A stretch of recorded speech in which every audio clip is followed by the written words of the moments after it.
Sebuah cerpen dengan judul Seragam, karya Aka Basuki. Lelaki jangkung berwajah terang yang membukakan pintu terlihat takjub begitu mengenali saya. Pastinya dia sama sekali tidak menyangka akan kedatangan saya yang tiba-tiba. Ketika kemudian dengan keramahan yang tidak dibuat-buat, dipersilahkannya saya untuk masuk. Tanpa ragu-ragu, saya memilih langsung menuju amben di seberang ruangan. Nikmat rasanya duduk di atas balai-balai bambu bedalas tikar pandan itu. Dia pun lalu turut duduk, tapi pandangannya justru diarahkan keluar jendela pada pohon-pohon cengkeh yang berderet seperti barisan murid kelas kami dahulu saat mengikuti upacara bendera setiap Senin. Saya paham, kejutan ini pastilah membuat hatinya diliputi keharuan yang tidak bisa diungkapkannya dengan kata-kata. Dia butuh waktu untuk menetralisirnya sebentar. Dia adalah sahabat masa kecil terbaik saya. Hampir 25 tahun lalu kami berpisah karena keluarga saya harus boyongan ke kota tempat kerja ayah yang baru di luar pulau. Hingga kembali beberapa tahun kemudian untuk menetap di kota kabupaten. Itu saya ceritakan kepadanya, sekaligus mengucapkan maaf karena sama sekali belum pernah menyambanginya sejak itu. Jadi, apa yang membawamu kemari? Kenangan. Palsu. Kalau ini hanya soal kenangan, tidak perlu menunggu 10 tahun setelah keluargamu kembali dan menetap 30 km saja dari sini. Saya tersenyum. Hanya sebentar kecanggungan di antara kami sebelum kata-kata obrolan meluncur seperti peluru-peluru yang berebutan keluar dari magasin. Bertemu dengannya mau tidak mau mengingatkan kembali pada pengalaman kami dahulu. Pengalaman yang menjadikan dia, walau tidak setiap waktu, selalu lekat di ingatan saya. Tentu dia mengingatnya pula. Bahkan saya yakin rasa yang diidapnya lebih besar efeknya, karena sebagai seorang sahabat dia jelas jauh lebih tulus dan setia daripada saya. Malam itu saya berada di sini, memperhatikannya belajar. Teplok yang menjadi penerang ruangan diletakkan di atas meja, hampir mendekat sama sekali dengan wajahnya jika dia menunduk untuk menulis. Di atas amben, ayahnya santai merokok. Sesekali menyalakan pemantik jika bara rokok lintingannya soak bertemu potongan besar cengkeh atau kemenyan yang tidak lembut diirisnya.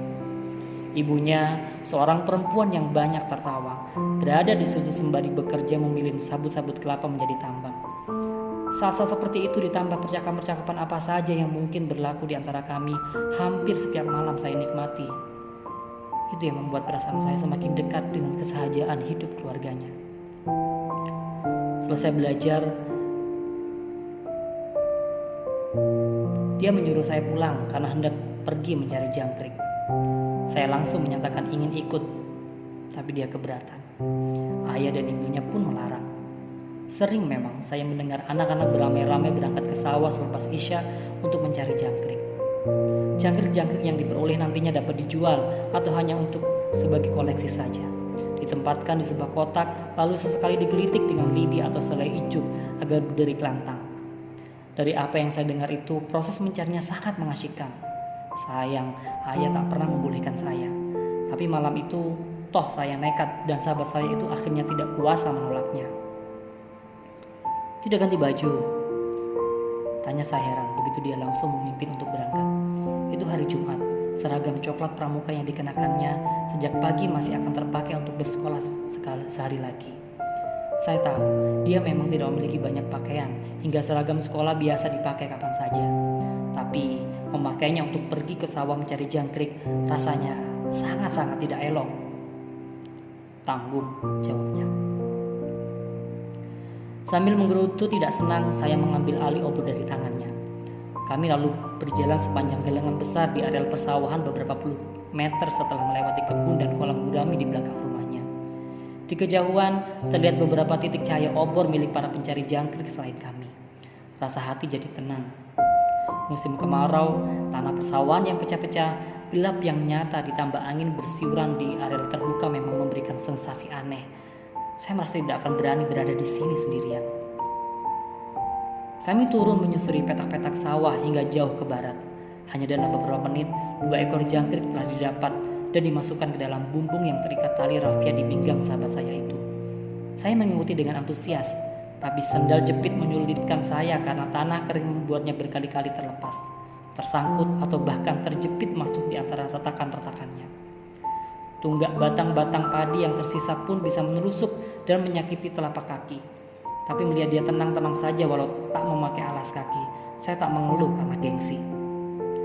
Rasanya belum terlalu lama kami berada di sana dan bumbung baru terisi beberapa ekor jangkrik ketika tiba-tiba angin berubah perangai. Lidah api bergoyang menjilat wajah saya yang tengah merunduk.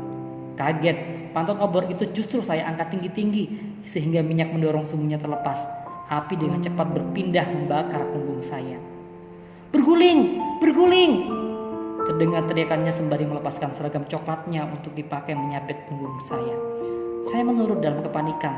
Tidak saya rasakan kerasnya tanah persawahan atau tunggak-tunggak batang padi yang menusuk-nusuk tubuh dan wajah saat bergulingan. Pikiran saya hanya terfokus pada api dan tak sempat untuk berpikir bahwa saat itu saya akan bisa mendapat luka yang lebih banyak karena gerakan itu. Sulit dilukiskan rasa takut yang saya rasakan. Malam yang saya pikir akan menyenangkan justru berubah menjadi teror yang mencekam. Ketika akhirnya api padam, saya rasakan pedih luar biasa menjalar dari punggung hingga ke leher. Baju yang saya kenakan habis sepertiganya, sementara sebagian kainnya yang gosong menyatu dengan kulit. Sahabat saya itu tanggap melingkup tubuh saya dengan seragam coklatnya. Melihat saya mulai menangis dan menggigil antara kesakitan dan kedinginan. Lalu dengan suara bergetar, dia mencoba membuat isyarat dengan mulutnya. Sayang, tidak ada seorang pun yang mendekat dan dia sendiri kemudian mengakui bahwa kami telah terlalu jauh berjalan. Sadar saya membutuhkan pertolongan secepatnya, dia menggendong saya di atas punggungnya lalu berlari sembari membujuk-bujuk saya untuk tetap tenang. Napasnya memburu kelelahan, tapi rasa tanggung jawab yang besar seperti memberinya kekuatan berlipat. Sayang, sesampai di rumah bukan lain yang didapatnya kecuali caci maki ayah dan ibuku. Pipinya sempat pula kena tampar ayah yang murka. Saya langsung dilarikan ke puskesmas kecamatan. Seragam coklat pramuka yang melingkupi tubuh saya disingkirkan entah kemana oleh mantri. Tidak pernah terlintas di pikiran saya untuk meminta kepada ayah agar menggantinya setelah itu. Dari yang saya dengar selama hampir sebulan tidak masuk sekolah, beberapa kali dia terpaksa membolos di hari Jumat dan Sabtu karena belum mampu membeli gantinya. Salahmu sendiri tidak meminta ganti, kata saya selesai kalian mengingat kejadian itu. Mengajakmu saja sudah sebuah kesalahan. Aku takut ayahmu bertambah marah nantinya. Ayahku tidak mau mempermasalahkan tamparan ayahmu, apalagi seragam itu. Dia lebih memilih membelikan yang baru walaupun harus menunggu beberapa minggu. Kami tertawa dan tertawa seakan-akan seluruh rentetan kejadian yang akhirnya menjadi pengingat abadi persahabatan kami itu bukanlah sebuah kejadian meloloskan diri dari maut, karena waktu itulah menghapus semua kengeriannya. Dia lalu mengajak saya ke halaman belakang di mana kami pernah bersama-sama membuat kolam gurami. Kolam itu sudah tiada, diuruk sejak lama berganti menjadi sebuah gudang tempatnya kini berkreasi membuat kerajinan dari bambu. Hasil dari tangan terampilnya itu ditambah pembagian keuntungan sawah garapan milik orang lainlah yang menghidupi istri dan 2 anaknya hingga kini.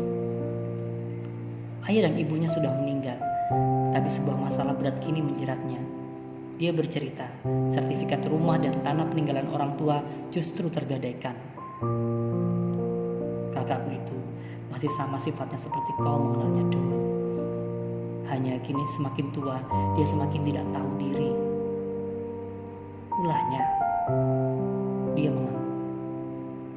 Kau tahu, rumah dan tanah yang tidak seberapa luas ini adalah milik kami paling berharga. Tapi aku tidak kuasa untuk menolak kemauannya mencari pinjaman melalui usaha dengan mengagungkan semuanya. Aku percaya padanya, peduli padanya. Tapi dia tidak memiliki rasa yang sama terhadapku. Dia mengkhianati kepercayaanku. Usahanya kandas dan kini beban berat ada di pundakku. Terbayang sosok kakaknya dahulu, seorang remaja putus sekolah yang selalu menyusahkan orang tua dan kenakalan-kenakalannya.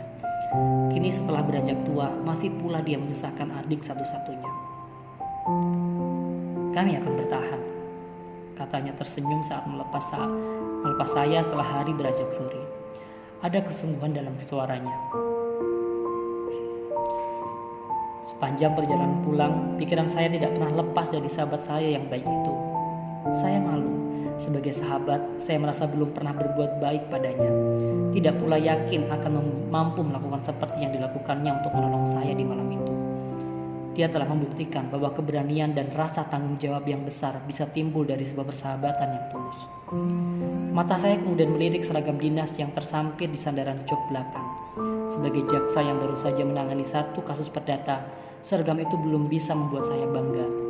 Nilainya jelas jauh lebih kecil dibanding nilai persahabatan yang saya dapatkan dari sebuah seragam coklat pramuka.